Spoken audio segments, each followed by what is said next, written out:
હે guys, welcome back to another video. આજના વિડીયોની અંદર આપણે શીખવાના છીએ ધોરણ 10 ગણિતની અંદર રહેલ ચેપ્ટર નંબર 3 દ્વિચલ સુરેખ સમીકરણ યુગ્મ. અને એમાં આજનો આપણો ટોપિક રહેવાનો છે લોપની રીત. હું રોનક ચૌહાણ તમારા દરેકનું સ્વાગત કરું છું આપણી ચેનલ રોનક ચૌહાણ એકેડેમી ઉપર. અને આ ચેનલ ઉપર તમે શીખશો ધોરણ 10 ગણિતની અંદર રહેલા ચેપ્ટર નંબર 1 થી 14, જેમાં આપણે શીખી રહ્યા હતા ચેપ્ટર નંબર 3. એની અંદર આજે આપણી પાસે 12મા નંબરનું લેક્ચર અને આજના વિડીયોનો આપણો ટોપિક છે લોપની રીત. આપણાના પહેલાના વિડીયોની અંદર આદેશની રીત વિશે કમ્પ્લીટ કવર કરી ગયા હતા અને સાથે સાથે એના રિલેટેડ એક્ઝામ્પલ સ્વાધ્યાય 3.2 અને એની અંદર રહેલા કોયડા પણ શીખી ગયા હતા. હવે આપણી પાસે આવે છે લોપની રીત અને લોપની રીતની અંદર આપણને સીધા જ શરૂઆત કરી છે લોપની રીત અને ઉદાહરણ નંબર 8 ની અંદર આપણને સીધો જ કોયડો આપી દીધો છે. તો કોયડાના લોપની રીતથી સોલ્વ કરવામાં મજા નહીં આવે. પહેલા લોપની રીતથી દાખલાના કેવી રીતના સોલ્વ કરવો એ આપણે શીખીશું અને એના પછી આપણે કોયડા ઉપર ફોકસ કરીશું. ઓકે, સો આજના વિડીયોની અંદર હું તમને બે દાખલા શીખવાડીશ. કારણ કે લોપની રીતની અંદર બે વસ્તુ આવે છે કે આપેલ સમીકરણનો સરવાળો કરતા કાં તો બાદબાકી કરતા. તો ક્યારે સરવાળો કરવાનો ક્યારે બાદબાકી કરવાની એ બંને વસ્તુ હું તમને બે અલગ અલગ એક્ઝામ્પલ દ્વારા સમજાવીશ અને તમને એનો કમ્પ્લીટ આઈડિયા આવી જશે. એક જ વિડીયોની અંદર હું તમને કમ્પ્લીટ સમજાવી દઈશ કે લોપની રીતના દાખલા કેવી રીતના સોલ્વ કરવા. તો બસ વિડીયોમાં અંત સુધી બનાવી રહેજો. સ્ટાર્ટ કરીએ. આપણે પહેલા દાખલાથી એની શરૂઆત કરીએ કે જેની અંદર કાં તો સરવાળો કરવાનો છે કાં તો બાદબાકી કરવાની છે. અને ક્યારે સરવાળો કરવાનો ક્યારે બાદબાકી કરવાની, કેવી રીતના સરવાળો કરવાનો અને કેવી રીતના બાદબાકી કરવાની, બધી જ વસ્તુ તમને ડિટેલમાં આઈડિયા આવી જશે. તો સ્ટાર્ટ કરીએ. આ પહેલા નંબરના દાખલાની આપણે શરૂઆત કરીએ. તો અહીંયા આગળ ધ્યાન રાખો, લોપની રીતમાં શું એમાં કહેવામાં આવે છે? લોપની રીત મતલબ આપણે એનો લોપ કરવાનો. લોપ મતલબ શું? તો કે ગાયબ કરી દેવાનું. ગાયબ કરી દેવાનું એટલે શું? કોઈ જાદુ કરવાનું ના. કાં તો એક્સ વાળા પદના કાં તો વાય વાળા પદના શું કરી દેવાનું? ઉડાડી દેવાનું, મતલબ કટ કરી દેવાનું.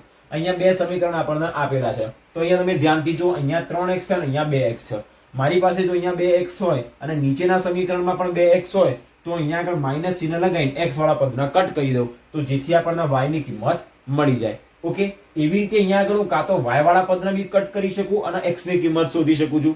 તો અહીંયા આગળ આપણે શું કરીએ તો કાં તો આપણને x ની કિંમત મળે કાં તો y ની કિંમત મળે.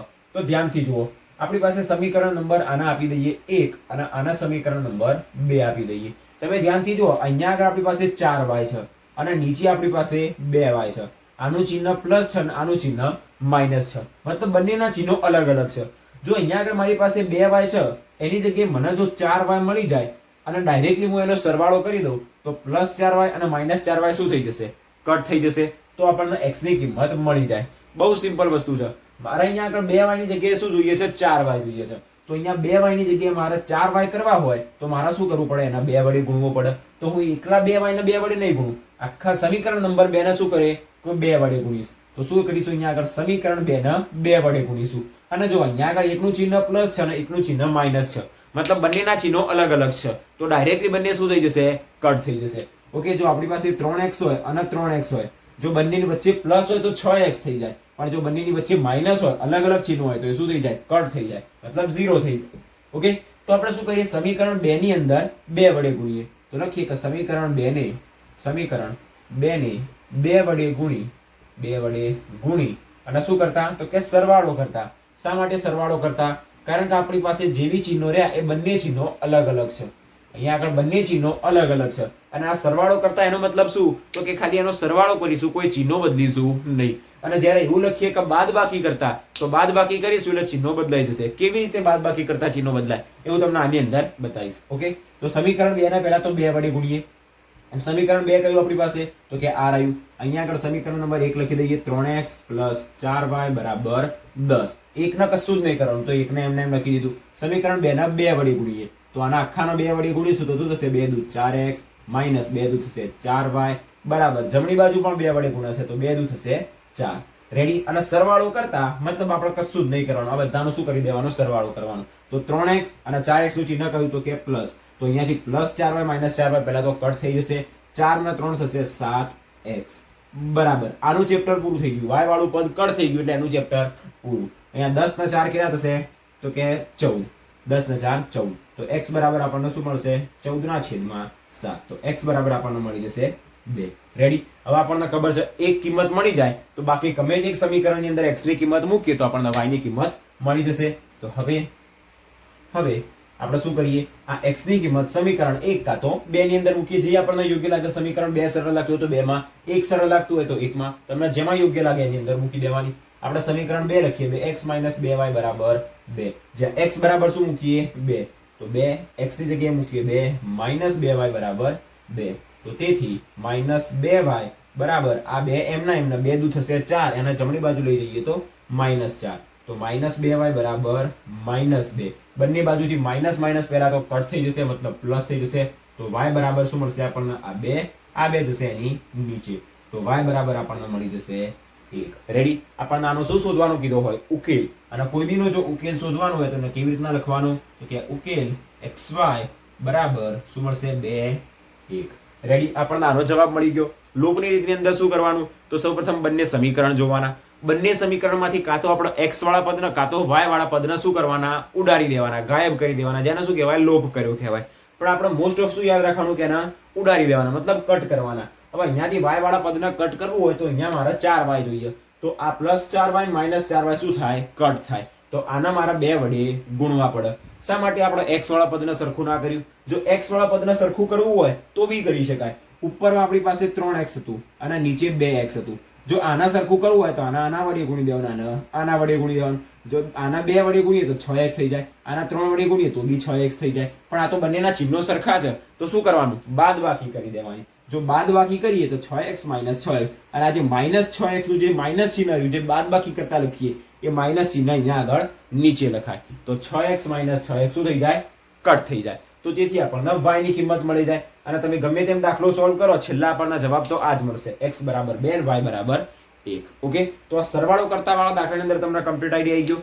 હવે આ બીજો દાખલો જોઈએ. એની અંદર બાદબાકી કરવાની. કેવી રીતે બાદબાકી કરવાની? શા માટે બાદબાકી કરવાની? અને એનો જવાબ કેવી રીતે લાવવાનો? એ બી બહુ સરળ છે. ઓકે? તમે તમારી જાતે પહેલા ધ્યાનથી વિચારો કે શું કરી શકાય એની અંદર. આપણે આમાં એ જ વસ્તુ કરવાની છે જે આમાં કરી. કાં તો x વાળું પદ કાં તો y વાળું પદ, બંનેને શું કરવાના? સરખા કરવાના અને એના ઉડાડવાના છે.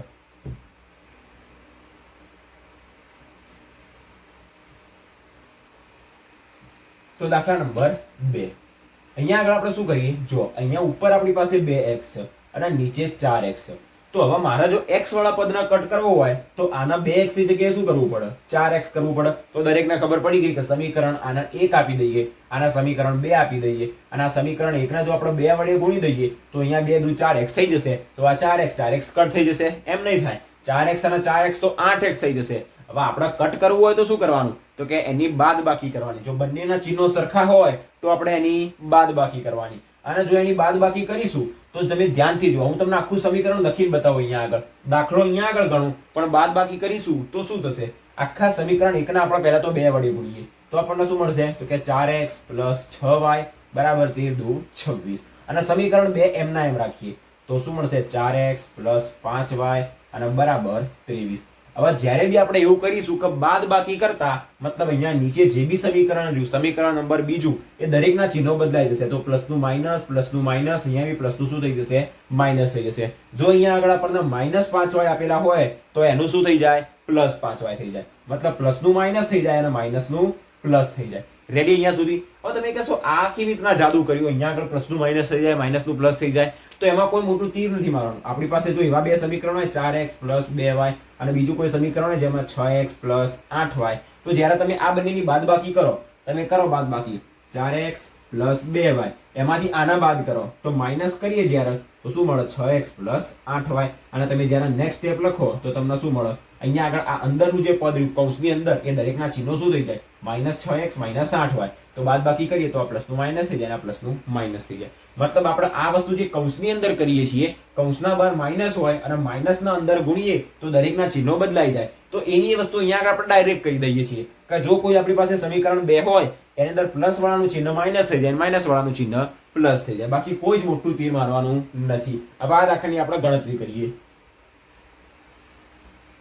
તો શું કર્યું? તમને દરેકના આઈડિયા આવી ગયો. અહીંયા આગળ આપણને 2 વડે ગુણી દઈએ તો 4x મળી જાય. તો ઉપર બી 4x, નીચે બી 4x, પણ બંનેના ચિહ્નો કેવા જોઈએ? અલગ અલગ જોઈએ. તો અલગ અલગ ચિહ્નો માટે શું લખી દઈશું? કે બંનેની બાદબાકી કરતા.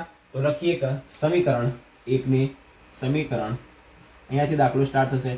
સમીકરણ 1 ને 2 વડે ગુણી બાદબાકી કરતા.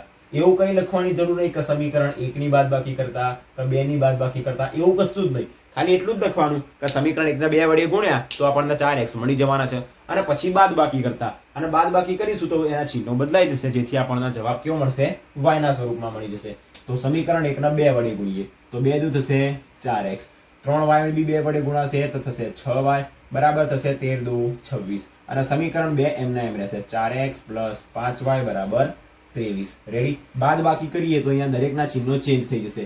જો કોઈ જગ્યાએ પ્લસ હોય તો માઇનસ અને માઇનસ હોય તો પ્લસ થઈ જાય. તો +4x - 4x કેન્સલ થઈ જશે અને હવે કયું ચિહ્ન લેવાનું? નવું ચિહ્ન 6y અને -5y લેવાનું. તો 6y માંથી 5y જાય તો આપણને મળે y, 26 માંથી 23 જાય તો મળે 3. તો ડાયરેક્ટ જ આપણને y ની કિંમત મળી ગઈ. હવે y ની કિંમત શું કરીએ? સમીકરણ 1 કાં તો સમીકરણ 2 માં મૂકી. સમીકરણ 1 લઈએ તો હવે બીજું આપણી પાસે સમીકરણ 2x + 3y બરાબર 13. તો y ની જગ્યાએ મૂકીએ 3 તો તેથી 2x + 3 y ની જગ્યાએ મૂકીએ 3 અને બરાબર 13. તો તેથી 2x બરાબર શું મળશે? 13 અને 3 તરી 9 આવશે જમણી બાજુ તો -9. તો x બરાબર શું મળશે? 13 માંથી 9 જાય તો 4, 2 આવશે એની નીચે તો x બરાબર આપણને મળી જશે 2. રેડી? ઉકેલ શોધવાનો હોય તો નીચે લખી દેવાનું કે તેથી ઉકેલ xy બરાબર શું મળશે? x ની કિંમત મળી 2 અને y ની કિંમત મળી 3. રેડી? આપણો દાખલો આવી રીતના અહીંયા આગળ પૂરો થઈ જશે. કમ્પ્લીટ. આપણા આવા દાખલા જે ચોપડીની અંદર નથી આપેલા અને પણ આ બંને જે દાખલા રહે એ સહચોપડીના પણ આપણને કોઈ લોપની રીતની અંદર સ્પેસિફિક એવા દાખલા કે ઉદાહરણ આપણને આપેલા નથી. એક દાખલો મારા ખ્યાલથી સ્વાધ્યાય 3.3 નો છે અને એક દાખલો સ્વાધ્યાય 3.1 નો છે. આપણા રકમથી લેવા દેવા નહીં. આપણે રકમ આપ્યા પછી દાખલો કેવી રીતના સોલ્વ કરવો એ તમને ખબર પડવી જોઈએ. ઓકે? આપણને ચોપડીની અંદર પેજ નંબર 29 ઉપર સીધું જ ઉદાહરણ નંબર 8 આપી દીધું છે. ડાયરેક્ટ જ કોયડો આપી દીધો છે.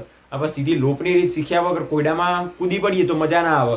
કારણ કે કોયડાની અંદર આપણું મેન ફોકસ એના ઉપર જાય તો કે આપેલી હિન્ટ ઉપરથી કોયડાને સોલ્વ કરીને અને સમીકરણ બનાવવાના. એક તો સમીકરણ બનાવવામાં ધ્યાન આપીએ ત્યાં લોપની રીત પાછી નવી શીખવાની આવે. એના કરતાં જો લોપની રીત શીખેલા હોય તો ડાયરેક્ટલી કોયડાની અંદર સમીકરણ બન્યા પછી ફટાફટ આપણે શું કરી શકાય? કોયડાને સોલ્વ કરી શકાય. સો બસ આજના વિડીયોની અંદર આપણે અહીંયા સુધી રાખીએ. તમને કમ્પ્લીટ આઈડિયા આવ્યો કે ના આવ્યો તમે કમેન્ટ બોક્સની અંદર જરૂરથી જણાવજો કે 2 દાખલા આપણે સોલ્વ કર્યા, એક નંબર 1 અને એક બીજો દાખલો, અને બંને રીતની અંદર શું હતું કે એકમાં સરવાળો કરતા ને એકમાં બાદબાકી કરતા. તો આ 2 દાખલાની અંદર તમને કમ્પ્લીટ આઈડિયા આવ્યો કે ના આવ્યો તમે એક વખત જરૂરથી કમેન્ટ બોક્સમાં જણાવજો. બાકી જો આ 2 દાખલાની અંદર તમને સરળતાથી આઈડિયા આવી ગયો છે તો જે આગળના દાખલા જે ઉદાહરણમાં આપેલા રહ્યા, સ્વાધ્યાયની અંદર આપેલા રહ્યા કે જેની અંદર કોયડા બી આપેલા છે અને લોપની રીતથી એને આપણે સોલ્વ કરવાના આવશે તો બહુ સરળતાથી આપણે શું કરી શકાશે? એને સોલ્વ કરી શકાશે. બસ આજના વિડીયોની અંદર અહીંયા સુધી રાખીએ અને પછીના વિડીયોથી આપણે સ્ટાર્ટ કરીશું ઉદાહરણ નંબર 8, 9, 10 એના આગળના એક્ઝામ્પલ કે જે લેક્ચર નંબર 13 ની અંદર જોઈશું. બાકી વિડીયો ગમ્યો હોય તો વિડીયોને લાઇક, શેર અને ચેનલને સબસ્ક્રાઇબ કરવાનું ભૂલતા નહીં. જો તમારા આદેશની રીત જોઈતી હોય તો ઉદાહરણ નંબર 4 કે જેને આપણે કમ્પ્લીટ આદેશની રીતથી સોલ્વ કરીએ તો અને એક જ વિડીયોની અંદર તમને કમ્પ્લીટ આઈડિયા આવી જાય કે કેવી રીતના આદેશની રીતથી આપણે ઉકેલ શોધવા. એ બી તમને વિડીયો ડિસ્ક્રિપ્શન બોક્સમાં પ્લેલિસ્ટની લિંક મળી જશે. ત્યાં તમને થંબનેલ ઉપરથી જ ખબર પડી જશે કે આદેશની રીત કે જેમાં આપણે ઉદાહરણ નંબર 4 સોલ્વ કરી દઉં. ઓકે? મળીએ નેક્સ્ટ વિડીયોની અંદર. વિડીયોને લાઇક, શેર અને ચેનલને સબસ્ક્રાઇબ કરવાનું ભૂલતા નહીં. મળીએ નેક્સ્ટ વિડીયોની અંદર. જય શ્રી રામ.